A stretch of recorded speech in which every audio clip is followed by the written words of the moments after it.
तो दोस्तों आइए आज इस वीडियो के अंदर हम सीखते हैं कि सॉल्यूशन चैप्टर के न्यूमेरिकल्स को किस तरह से सॉल्व करना है, कौन कौन से फार्मूले हैं और वो कौन कौन से क्वेश्चन है जिस पे आपको ध्यान देना है।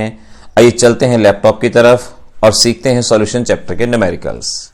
आइए बच्चों, आज यहां पर हम सीखते हैं किस तरह से सॉल्यूशन चैप्टर के न्यूमेरिकल्स को सॉल्व किया जाएगा और कॉलिगेटिव प्रॉपर्टी के इन न्यूमेरिकल्स में किन किन बातों का ध्यान रखना होगा। हमारे एग्जामिनेशन में सॉल्यूशन चैप्टर में से सबसे ज्यादा important numerical colligative properties plus want of factor combination इनमें से ही दिए जाते हैं।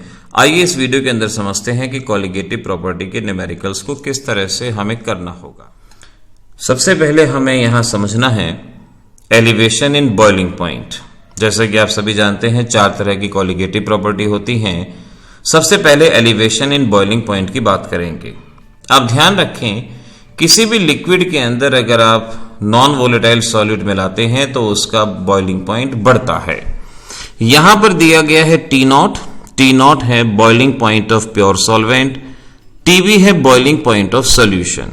मेरी बताई गई बातों को साथ साथ नोट करते जाएंगे तो आसानी रहेगी। Boiling point of solvent, boiling point of solution और डेल्टा TB है कि कितना बॉइलिंग पॉइंट इंक्रीज हुआ, इसे एलिवेशन इन बॉइलिंग पॉइंट के नाम से पहचाना जाएगा। दूसरा formula delta TB is equal to KB into M। KB को हम कहते हैं मोलर एलिवेशन कांस्टेंट, इस नाम से KB को भी जाना जाएगा। और मोलैलिटी की वैल्यू को अगर यहां रख दिया जाए तो मोलैलिटी की जगह आप समझ पाएंगे wait of solute, molecular mass of solute, weight of solvent into 1000। इस तरह से 1, 2 एंड 3 इन 3 फार्मूलाज का हमें यूज करना है। अगर हमें मोलैलिटी दी गई है तो फार्मूला नंबर 2, अगर वेट दिया गया है तो फार्मूला नंबर 3 का हमें यूज करना है। स्टेटमेंट को ध्यान से समझिएगा कि बॉइलिंग पॉइंट ऑफ सॉल्वेंट क्या है, सॉल्यूशन क्या है, या एलिवेशन यानी इंक्रीज इन बॉइलिंग पॉइंट कितना आपको दिया गया है। आइए 2 एग्जाम्पल के जरिए जरा इसको और हम अच्छे से समझते हैं। सपोज आपको ये क्वेश्चन दिया गया कि आपके पास 2 gram non volatile solute dissolve in 50 gram of water. इसी लाइन से हमें समझ में आ जाना चाहिए कि वेट गिवन है। अब सिलेक्ट कीजिए 1, 2, 3 वेट किस फार्मूले के अंदर है। So you can understand weight हमें फार्मूला नंबर 3 के अंदर दिया गया है, तो हमें इस फार्मूले का यूज करना होगा। दोबारा से statement 2 gram of solute, solute का वेट ये दिया गया, dissolve in 50 gram of water, water यानी सॉल्वेंट, यहां पर इसका वेट दिया गया, increase of boiling point by 1.93 यानी इतना बॉइलिंग पॉइंट इंक्रीज हुआ। ये है आपके पास delta TB। So delta TB आपको दिया गया है, weight of solute, weight of solvent दिया गया है, मॉलिक्यूलर मास निकालना है आपको, KB की वैल्यू दी गई है। तो अगर आपको फॉर्मूले पहले अच्छे से याद होंगे तो आप न्यूमेरिकल्स में वैल्यू को आसानी से पुट कर पाएंगे, तुरंत जवाब मिलेगा। तो मुझे उम्मीद है कि यहां इस वैल्यू को पुट करके आप मॉलिक्यूलर मास बड़ी आसानी से फाइंड आउट कर सकते हैं। एक और एग्जांपल यहां पर समझते हैं हम। हमारा नेक्स्ट एग्जांपल है what is the boiling point of solution containing 80 gram of glucose in 100 gram of water, KB given है। अब स्टेटमेंट को देखिए ध्यान से, क्या फाइंड आउट करना है? Boiling point of solution. Boiling point of solution कहां है, ढूंढिए। क्या डेल्टा TB को बॉइलिंग पॉइंट कहते हैं? नहीं, ये एलिवेशन इन बॉइलिंग पॉइंट होता है। बॉइलिंग पॉइंट ऑफ सॉल्यूशन है यानी TB, और TB हमारे इस फार्मूले के अंदर प्रेजेंट है। यानी हमें अपने इस फार्मूले का तो यूज करना ही करना है, क्योंकि हमें बॉइलिंग पॉइंट ऑफ सॉल्यूशन निकालना है। उसके साथ साथ हमें वेट भी दिया गया है, तो हमें इस वेट वाले फार्मूले का भी यूज करना होगा। किस तरह से? 18 ग्राम ऑफ ग्लूकोज यानी वेट ऑफ सॉल्यूट 18 ग्राम है, वेट ऑफ सॉल्वेंट 100 है, मॉलिक्यूलर मास ग्लूकोज का 180 रहेगा, KB की वैल्यू। इन सभी वैल्यू को यहां रखेंगे और डेल्टा TB निकालेंगे। यहां से जो भी डेल्टा TB आएगा उसे यहां पुट करेंगे तो बॉइलिंग पॉइंट ऑफ सॉल्यूशन आएगा। Boiling point of solvent, solvent क्योंकि वाटर है और वाटर का बॉइलिंग पॉइंट हम जानते हैं, डिग्री सेंटीग्रेड में लेंगे तो 100 डिग्री सेंटीग्रेड, केल्विन में लेंगे तो 373 केल्विन, ये आपके ऊपर डिपेंड करता है। और इस तरह से वैल्यू पुट करके आपका जवाब आना चाहिए 100.52 डिग्री सेंटीग्रेड।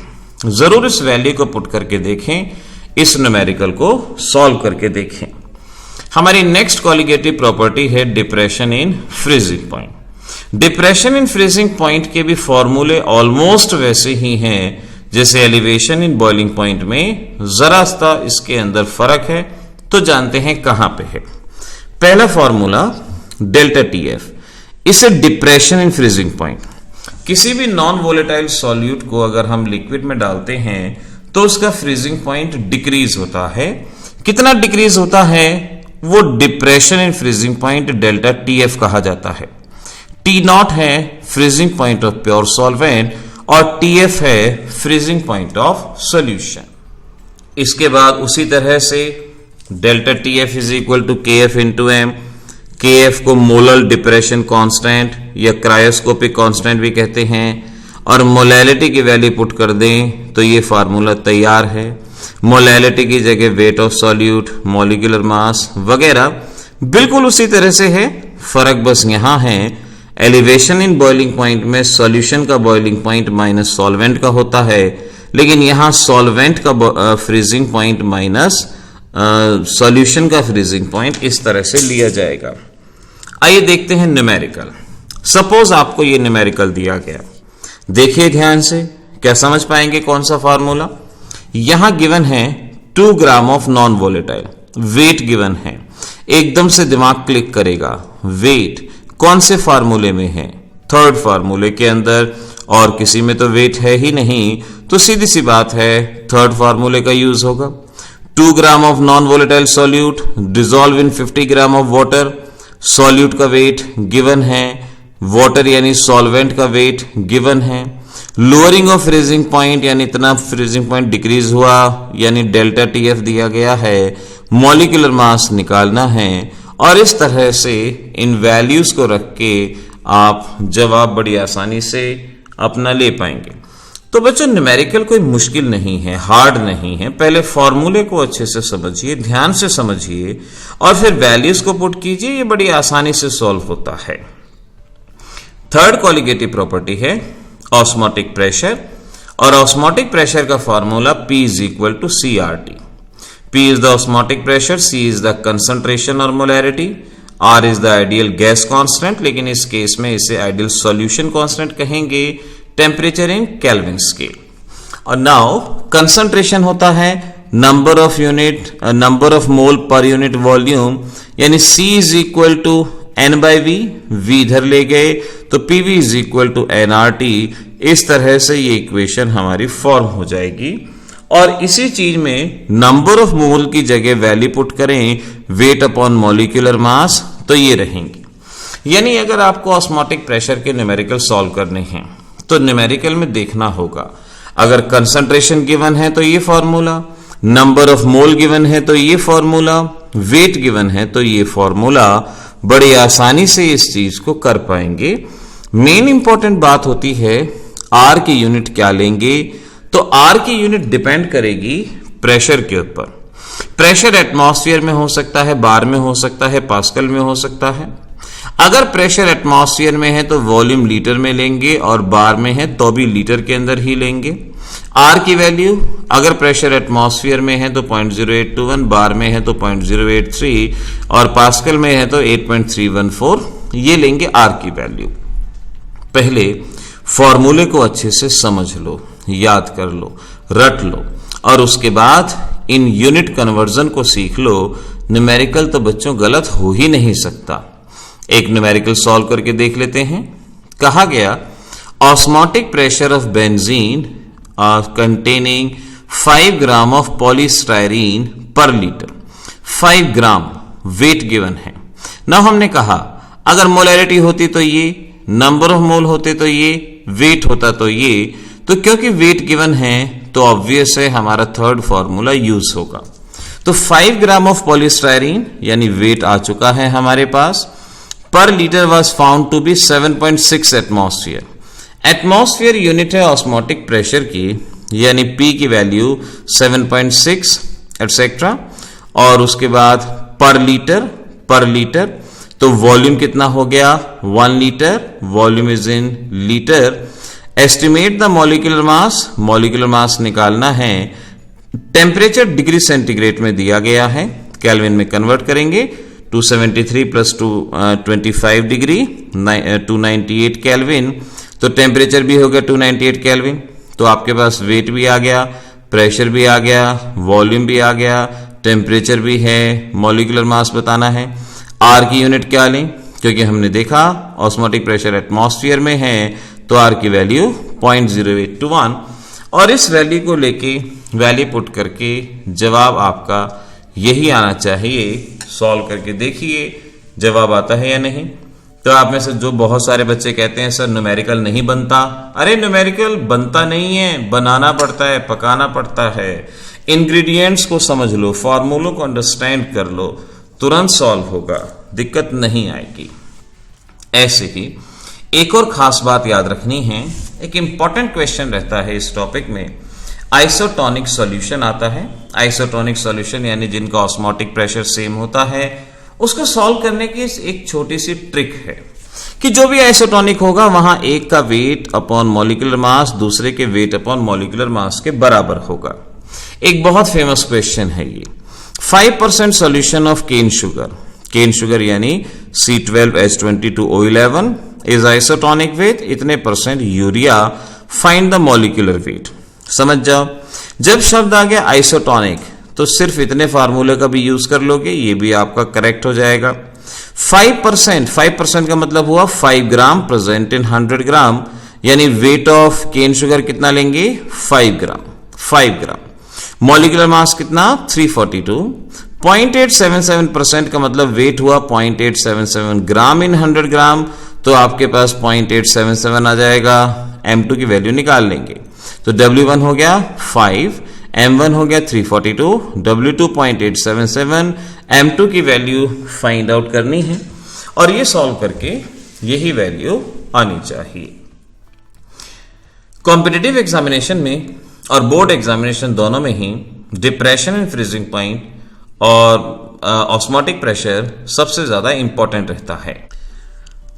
अब बारी है fourth colligative property, relative lowering of vapour pressure, जिसमें यह कहा जाता है कि अगर किसी लिक्विड के अंदर हम नॉन वोलेटाइल सॉलिड मिलाएंगे तो उसका वेपर प्रेशर रिड्यूस हो जाएगा। ये है आपके पास vapour pressure of pure liquid, जिसके अंदर नॉन वोलेटाइल सॉलिड मिलाया, वेपर प्रेशर कम हो गया। P है vapour pressure of solution. So हमारा फार्मूला यही है, vapour pressure of solvent minus solution upon solvent, and this is the mole fraction of non volatile solute. Mole fraction की जगह हम वैल्यू पुट कर सकते हैं number of mole of one component divided by total number of मोल। और अगर मैं आपको ये कहूं कि इतने बड़े फार्मूलों को यूज करने की बजाय आप इस फार्मूले का इस्तेमाल करें, क्योंकि NB Na के कंपैरिजन में बहुत कम होता है, नेग्लेक्ट कर दिया ये फार्मूला, तो अभी तक ध्यान रखें कि या तो आप मोल फ्रैक्शन गिवन है तो ये फार्मूला यूज करेंगे, और नंबर ऑफ मोल गिवन है तो ये फार्मूला यूज करेंगे। नंबर ऑफ मोल की भी अगर वैल्यू पुट कर दें तो weight of B, molecular mass of B, weight of A, molecular mass of A, इस तरह से फार्मूला बनेगा। यानी अगर आपको स्टेटमेंट में वेट गिवन है तो ये फार्मूला यूज करेंगे, नंबर ऑफ मोल गिवन है तो ये फार्मूला यूज करेंगे, मोल फ्रैक्शन के बारे में कहा गया है तो इस फार्मूले का यूज करेंगे। यहां एक मोलैलिटी और मोल फ्रैक्शन का फार्मूला भी शॉर्ट ट्रिक में याद रख लीजिए कि अगर आपके पास मोल फ्रैक्शन ऑफ सॉल्यूट आ जाएगा तो आप सॉल्वेंट का मोल फ्रैक्शन निकाल के मोलैलिटी बड़ी आसानी से सॉल्व आपकी हो जाएगी, ये बड़ी आसानी से न्यूमेरिकल बन जाएगा। Now let's see, question given है फाइंड आउट मोलैलिटी, तुरंत समझ जाएंगे ये formula. What weight of urea should be dissolve in 100 gram of water so as to reduce vapour pressure to 60%। यानी आपको बताना है कि यूरिया का कितना वेट कहां है, तो वेट वाला फार्मूला ये है वेट ऑफ सॉल्यूट। आपको WB निकालना है, what weight of urea should be dissolve, यानी WB की वैल्यू निकालनी है। मॉलिक्यूलर मास 60 होता है यूरिया का, वेट ऑफ सॉल्वेंट यानी WA 100 गिवन है, और मॉलिक्यूलर मास वाटर का 18। अब कहा गया कि वेपर प्रेशर रिड्यूस टू 60%, यानी अगर इनिशियल वेपर प्रेशर 100 था, सॉल्वेंट का वेपर प्रेशर 100 था, तो रिड्यूस होके कितना बचा 60। अगर इनिशियल वेपर प्रेशर 100 था तो वेपर प्रेशर सॉल्यूशन का कितना हुआ 60, और P0 again vapour pressure of solvent यानी कितना लेंगे 100। इस तरह से यहां इस वैल्यू को सॉल्व करेंगे और आप WB यानी वेट निकाल सकते हैं, और अगर वेट आ गया तो आप मोलैलिटी भी निकाल सकते हैं। यहां मैं एक और चीज कह सकता हूं, वेट निकाल लीजिए इस फार्मूले से, और मोलैलिटी निकालना इस फार्मूले से आसान होगा। कैसे देखिए, आपको P0 vapour pressure of pure solvent 100 आपको परसेंटेज दिया गया है तो 100 मान लें। वेपर प्रेशर ऑफ सॉल्यूशन 60 दिया गया है, P0 100 गिवन है। तो इस तरह से इस वैल्यू से आप मोल फ्रैक्शन ऑफ सॉल्यूट निकाल लीजिए। मोल फ्रैक्शन ऑफ सॉल्यूट की वैल्यू यहां पुट कर दीजिए। मोल फ्रैक्शन ऑफ सॉल्यूट आ जाएगा। सॉल्वेंट का मोल फ्रैक्शन शायद याद होगा, XA plus XB is equal to 1, यानी सॉल्वेंट का मोल फ्रैक्शन है 1 माइनस सॉल्यूट। सॉल्यूट के मोल फ्रैक्शन को 1 में से माइनस कर देंगे तो सॉल्वेंट का मोल फ्रैक्शन आ जाएगा। Molecular mass of solvent water है 18, और इस तरह से मोलैलिटी भी यहां पे सॉल्व हो जाएगी। बार बार इस बात को समझिए जो मैंने आपसे कहा, और खुद सॉल्व करके देखिए, आपका जवाब यही आना चाहिए। तो इस तरह से ये थी हमारी 4 कॉलिगेटिव प्रॉपर्टी जिसके बेसिस पे न्यूमेरिकल सॉल्व करने थे। लेकिन मैं यहां फिर से यही कहूंगा आपको कि वांट ऑफ फैक्टर भी आपको करना है, और वांट ऑफ फैक्टर को कॉलिगेटिव प्रॉपर्टी के साथ मल्टीप्लाई करके जो न्यूमेरिकल एनसीईआरटी में दिए गए हैं वो न्यूमेरिकल आपको करने हैं। चैनल पे ऑलरेडी वीडियो अपलोडेड है, तो इस तरह से आप want of factor plus colligative property और इनके जो एनसीईआरटी में गिवन क्वेश्चन हैं उन्हें आपने जरूर करना है। और सॉल्यूशन की प्लेलिस्ट के अंदर आप इन वीडियोस को देख सकते हैं, न्यूमेरिकल्स को सॉल्व करना और अच्छे बेटर ढंग से सीख सकते हैं। बच्चों, यहां पर मैं आपसे फिर बार बार यही कहूंगा कि जितने भी वीडियोस अपलोडेड हैं डिफरेंट चैप्टर्स की प्लेलिस्ट के अंदर, उनको बार बार देखना है। न्यूमेरिकल को और डिटेल और एग्जाम्पल के साथ अलग अलग चैप्टर की प्लेलिस्ट में बताया गया है, वहां पर उनको देखना है, एक्स्ट्रा प्रैक्टिस के लिए जरूरी है। वैसे तो इस वीडियो के अंदर हमने सॉल्यूशन के इंपॉर्टेंट न्यूमेरिकल को सॉल्व करने का मेथड ऑलरेडी कवर कर दिया है, लेकिन फिर भी वांट ऑफ फैक्टर का किस तरह से यूज करना है ये लिंक हम डिस्क्रिप्शन में देंगे, वहां से उसको सॉल्व कीजिएगा। ऐसे ही तैयारी करते रहिए और all the best, happy examination.